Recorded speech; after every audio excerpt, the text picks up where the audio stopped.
Haati tiyya guyyaa tokko irbaata nuuf dhiheessite. Garuu nyaanni ishiin goote jalaa gubatee ture jechuudha. Ani nyaata gubataa hin nyaadhu jeetiin jedhee abbaan kiyya garuu nyaata sana hundasaa hanga quufutti fidee nyaate jechuudha. Haadhi tiyya hedduu dhiifama waan nyaate na jalaa badeef jennaan abbaan kiyya bareedduu tiyya ani nyaata gubataa hedduun jaaladha jedheen jechuudha. Naan ajaa'ibe hedduun ajaa'ibeetiin hanga yeroo hirribaa eegetiin abbaa kiyyaan dhuguma nyaata gubataa jaalattamoo jennaan yaa ilma kaa dhagahinaan jee haadhi tante yeroo hedduu nyaata mi'aawaa nu nyaachisu turte garuu har'a akka carraa ishii jalaa nyaanni badee jennaan har'a akka ishiin dalagaa irraa dhufte ni beekta garuu immoo afaanuma dabuufi malee nyaanni gubataan homaayis waa namaa hin godhu jedheen jechuudha.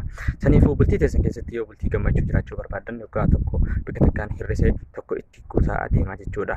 Daawitii waan seenaa badaa keessanii if dura qabu osoo hin taane waan dabarsitan waan bareedaa dabarsitan hanga lilmee takka geessu qabadhaan isiniin jedha. Yoo isinitti tolee viidiyoo tiyya laayik godhaa.